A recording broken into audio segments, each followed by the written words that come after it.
Assalamualaikum warahmatullahi wabarakatuh. Selamat pagi semuanya. Perkenalkan, nama saya Ibu Slamet Uriba SPD dari SMK 1 Sragi Kabupaten Pekalongan.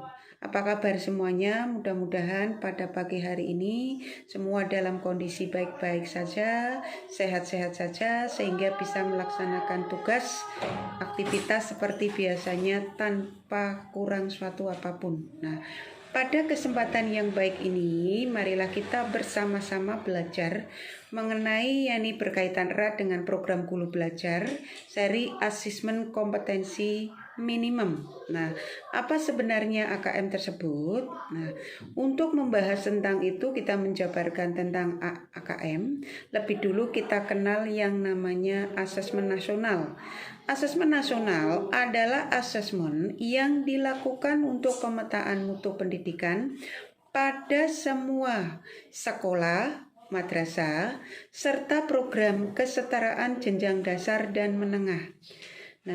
Mutu satuan pendidikan dinilai berdasarkan hasil belajar siswa yang mendasar dari kegiatan literasi, numerasi, dan karakter, serta kualitas proses belajar mengajar dan iklim satuan pendidikan yang mendukung pembelajaran tersebut.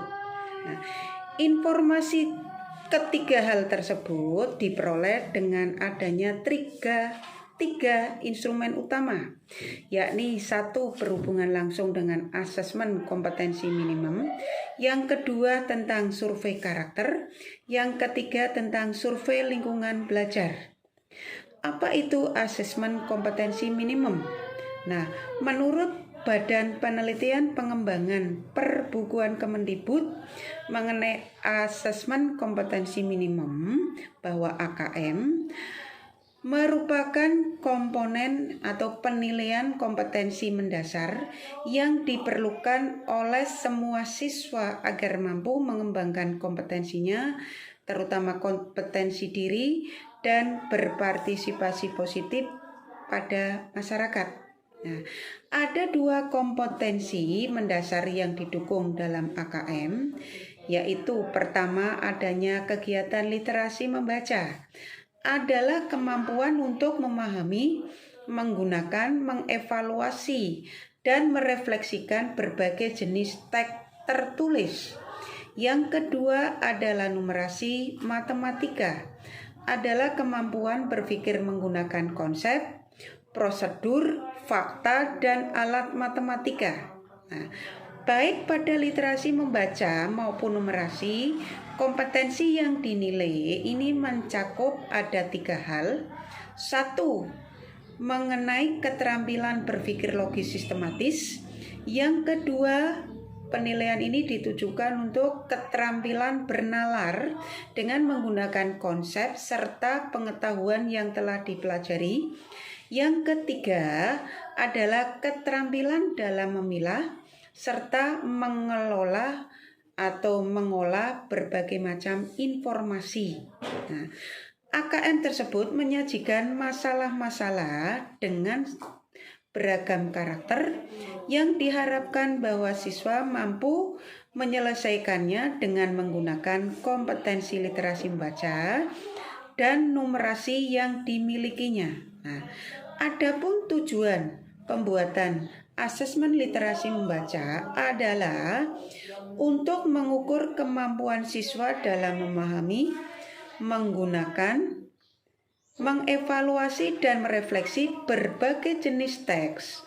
Hal tersebut dilakukan agar siswa dapat menyelesaikan masalah serta mengembangkan kapasitas individunya supaya bisa berkontribusi secara produktif baik di dalam negeri, yang di dalam hal ini Indonesia, maupun di dunia.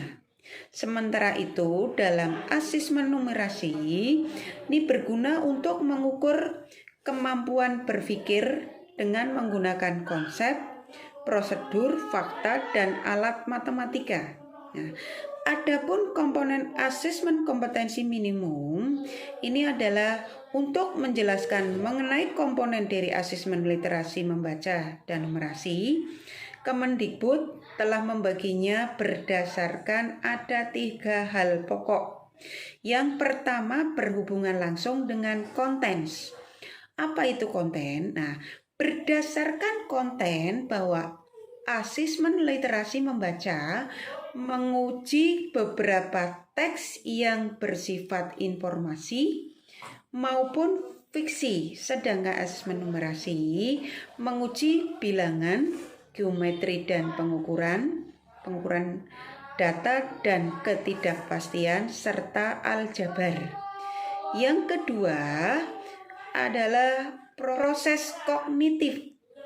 Dalam komponen literasi membaca yang berbasis proses kognitif, kompetensi materi diuji untuk menemukan informasi, menginterpretasikan isi teks, serta mengevaluasi dan merefleksikan isi teks dengan konteks lain di luar teks. Sedangkan dalam asesmen numerasi melibatkan proses pemahaman konsep untuk masalah-masalah yang bersifat rutin serta bernalar menyelesaikan masalah non rutin. Yang ketiga adalah konteks. Tadi pertama konten, yang ketiga konteks. Konteks adalah untuk komponen asesmen literasi membaca dan numerasi berdasarkan pada konteks personal, sosial budaya, serta saintifik. Nah, di samping ada tiga komponen yang berkaitan dengan asesmen, bentuk-bentuk soal yang berhubungan dengan asesmen kompetensi minimum. Nah, yang pertama ini adalah bentuk soal pilihan ganda, di mana siswa hanya bisa memilih salah satu jawaban yang paling benar pada tiap soal yang ada. Yang kedua, pilihan ganda kompleks, di mana siswa bisa memilih lebih dari satu jawaban benar dalam satu soal. Yang ketiga, dengan cara menjodohkan, di mana siswa menjawab dengan cara menarik garis dari satu titik ke titik lainnya yang merupakan pasangan pertanyaan dengan jawabannya. Yang keempat adalah isian singkat.